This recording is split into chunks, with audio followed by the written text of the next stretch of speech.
आषाढी एकादशी निमित्त आज रोजा आसामची तालुका कराड येथे बिनजोडचे बैलगाडी शर्यती मैदान आयोजित सागर कांबळे यांच्या नेतृत्वाखाली करण्यात आलेलं आहे। तरी बैलगाडी मालक चालक यांनी अतिशय चांगल्या पद्धतीचा प्रतिसाद दिलेला आहे व या कार्यक्रमासाठी रिपब्लिकन पार्टी ऑफ इंडिया आंदोलन गटाचे प्रमुख पदाधिकारी उपस्थित राहून या कार्यक्रमाची शोभा वाढवली।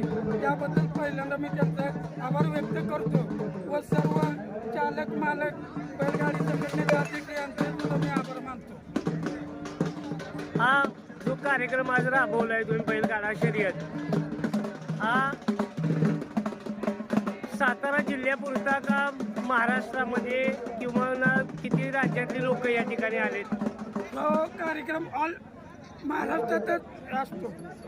बैलगाड्या शर्यती महाराष्ट्रात भरवल्या जातात। साधारण किती बैलगाडा शर्यत मालकांनी किंवा चालकांनी यामध्ये सहभाग घेतलाय? आता कमीत कमी तुम्हाला सांगतो 200 चालक म्हणजे बैल मालकांनी गाडा मालकांनी सहभाग घेतलेला आहे।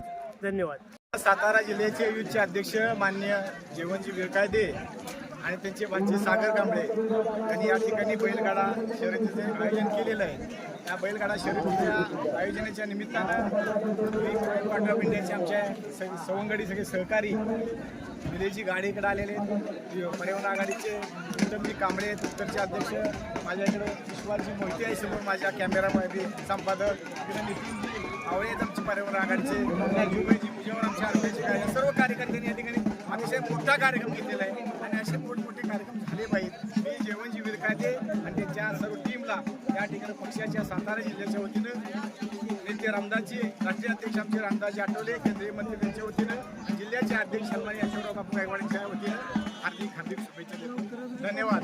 या ठिकाणी आषाढी एकादशी निमित्त आमचे मित्र रिपब्लिकन पार्टी ऑफ इंडियाचे युवक जिल्हा अध्यक्ष आमचे मित्र सागर कांबळे यांनी या ठिकाणी जे बैलगाडी शर्यत भरवलेली आहे त्या ठिकाणी महाराष्ट्रातून बैलगाडी संघटनेचे चालक मालक सर्व उपस्थित राहिले।